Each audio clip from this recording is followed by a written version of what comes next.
Une fois que votre téléphone est hacké, ce qu'ils ont entre leurs mains n'est pas simplement votre appareil, mais c'est votre futur.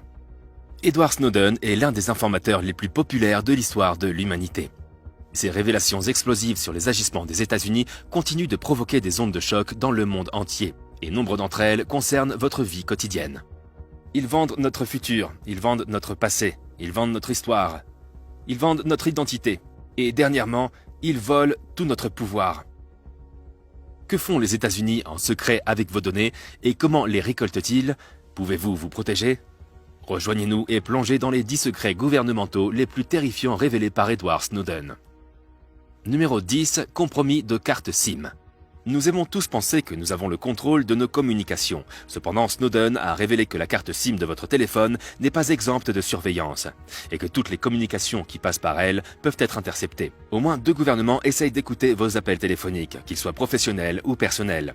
Comme le révèlent des documents révélés par Snowden, le GCHQ, Government Communication Headquarters des États-Unis et de la Grande-Bretagne a piraté le plus grand fabricant des cartes SIM au monde, dérobant des informations de cryptage.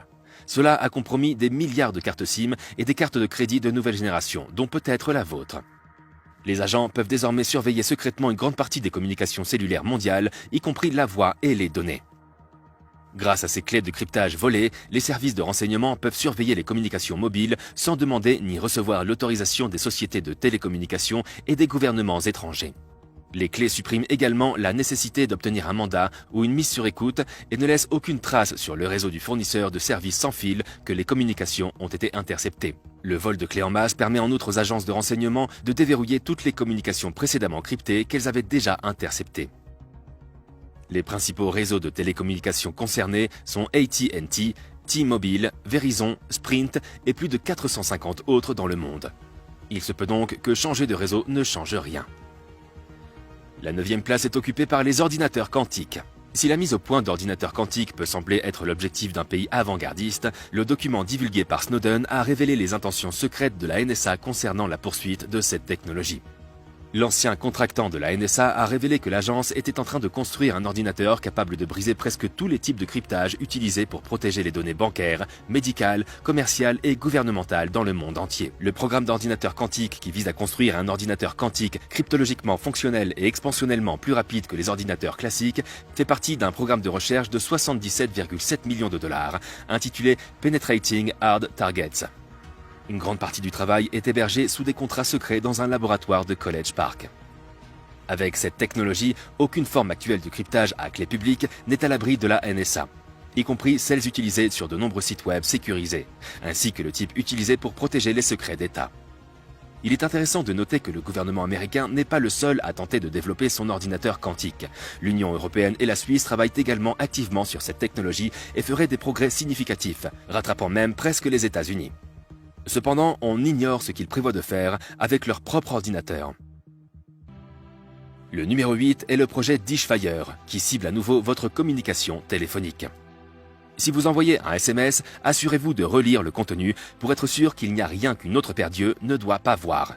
En effet, comme l'a révélé Snowden, l'œil de la NSA voit votre SMS. La National Security Agency a collecté près de 200 millions de SMS par jour dans le monde entier, les utilisant pour extraire des données telles que la localisation, le réseau de contacts et les détails des cartes de crédit. Il se passe quelque chose entre la NSA et les données de cartes de crédit. Le programme de la NSA porte le nom de code Dishfire et collecte tout ce qu'il peut au niveau mondial. Il n'est pas limité à des cibles spécifiques. Les fichiers divulgués ont montré que la NSA partageait des informations avec le GCHQ britannique, permettant à l'organisation d'espionnage d'effectuer des recherches dans la vaste base de données de SMS. Grâce à ces données, la NSA peut extraire des informations sur les projets de voyage des gens, leurs carnets de contacts, leurs transactions financières et bien d'autres choses encore, y compris des personnes qui ne sont pas soupçonnées d'activités illégales. L'ampleur de l'espionnage est si vaste que les gens sont perplexes face à cette fuite. La NSA a pu extraire plus de 5 millions d'alertes téléphoniques manquées par jour. Les détails de 1,6 million de passages de frontières par jour, grâce aux alertes d'itinérance réseau, plus de 800 000 transactions financières par jour et plus de 76 000 données de géolocalisation par jour. Au numéro 7, on trouve le détail embarrassant que les États-Unis espionnent leurs propres alliés. De nombreux pays aiment à croire qu'ils ont des liens étroits avec les États-Unis. Cependant, ils ont été déçus d'apprendre que les États-Unis les espionnaient. L'Espagne, la France, l'Allemagne et d'autres pays européens étaient livides de découvrir que les États-Unis les avaient espionnés. Ils ont reproché à l'administration Obama de mettre en place un outil de lutte contre le terrorisme et de le retourner contre eux. L'Espagne s'est plainte que la NSA surveillait plus de 60 millions d'appels téléphoniques dans le pays en un seul mois. La NSA a même mis sur écoute l'ancienne chancelière allemande Angela Merkel. Certains journaux affirment qu'Obama était au courant de ces écoutes et les a personnellement approuvées. La France et l'Allemagne ont convoqué les ambassadeurs des États-Unis dans leurs pays respectifs afin qu'ils expliquent pourquoi la NSA mettait sur écoute leurs hauts responsables gouvernementaux. Pendant ce temps, certains analystes affirment que les pays européens ne peuvent pas prétendre être des saints, puisqu'ils ont tous essayé de s'espionner les uns les autres. Est-ce que cela suffit à justifier que les États-Unis espionnent leurs propres alliés ? Numéro 6, Snowden a révélé que la NSA espionnait aussi les Brésiliens, y compris leur président. Il serait naïf de présumer que la NSA limiterait ses activités d'espionnage à ses alliés européens. La fuite de Snowden a prouvé que la NSA était tellement intéressée par les communications du bon peuple brésilien qu'elle a espionné leur téléphone. La présidente de l'époque, Dilma Rousseff, a lancé une attaque virulente contre l'espionnage américain lors de l'Assemblée générale des Nations unies, accusant la NSA de violer le droit international en collectant sans discernement des informations personnelles sur les citoyens brésiliens et en pratiquant un espionnage économique ciblé sur les industries stratégiques du pays. La dispute à l'Assemblée des Nations unies est l'une des plus importantes retombées des fuites de Snowden.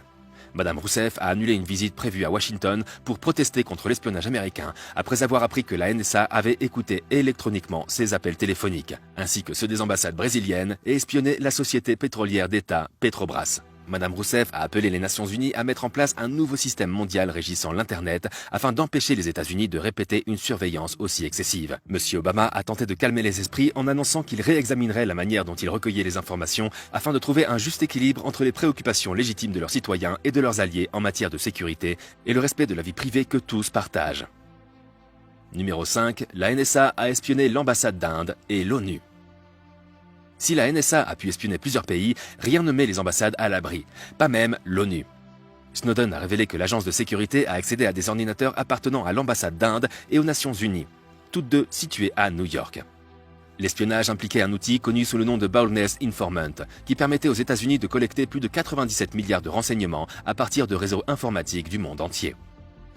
Et ce, dans un contexte de relations tendues entre l'Inde et les États-Unis depuis plusieurs décennies, mais qui ne se sont considérablement améliorées que récemment, avant la fuite.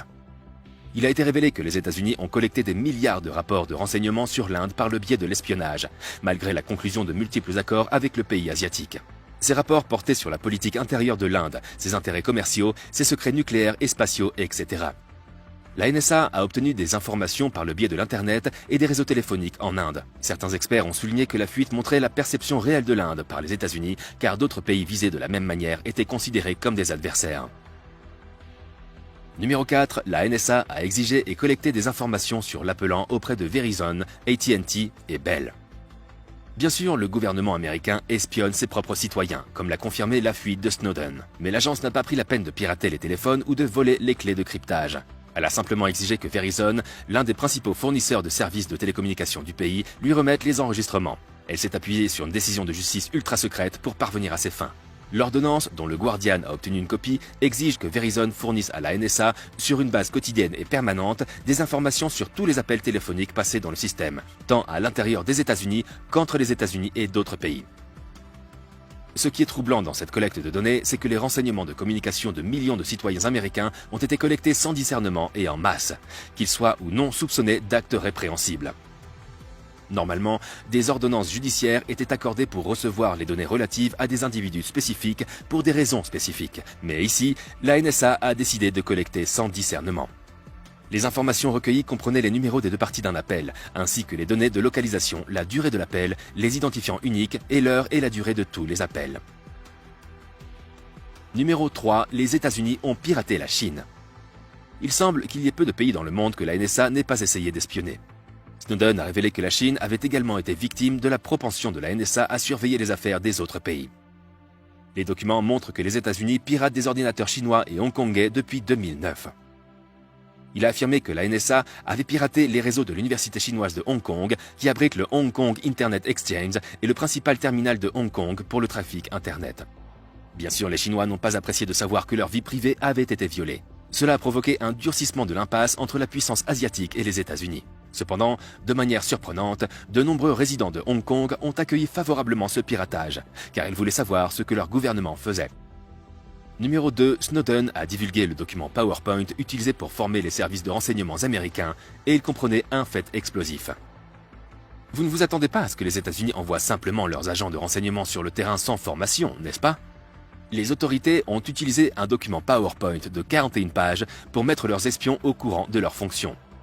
Les PowerPoint sont monnaie courante dans la plupart des organisations, mais celui qui a été divulgué par Snowden est explosif. Il contient des détails sur un programme nommé PRISM.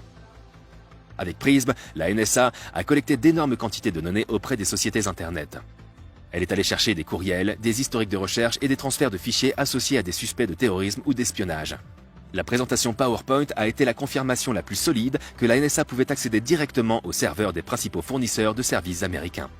Cependant, Google, Apple et d'autres acteurs de l'industrie technologique ont nié l'existence d'un tel programme. PRISM a commencé en 2007 avec Microsoft et s'est étendu à Apple en 2012. Vous pouvez faire l'objet d'une surveillance PRISM en raison d'une simple suspicion raisonnable qu'un co-conspirateur se trouve en dehors des États-Unis. La NSA n'a même pas eu besoin d'une ordonnance du tribunal ou du consentement de l'utilisateur pour accéder à des informations en direct, à des photos, à des chats vidéo et à des données provenant de réseaux sociaux directement par le biais des serveurs des entreprises. Une diapositive évalue le coût du programme à 20 millions de dollars par an. Numéro 1. L'art de la tromperie, le manuel des espions britanniques en herbe. Les espions britanniques reçoivent également une formation avant de commencer leurs activités d'espionnage. Snowden a révélé le manuel de formation que suivent ces espions. D'après la fuite, le GCHQ disposait d'un groupe d'espionnage connu sous le nom de Joint Threat Research Intelligence Group ou JTRIG, qui cherchait à infiltrer différents groupes en ligne et à détruire la réputation des gens. Leur mode opératoire est assez simple. 1. Ils injectent beaucoup de faux matériaux sur Internet afin de détruire la réputation de leurs cibles. Et 2. Ils utilisent les sciences sociales et d'autres techniques pour manipuler le discours et l'activisme en ligne afin de générer des résultats qu'ils considèrent comme souhaitables.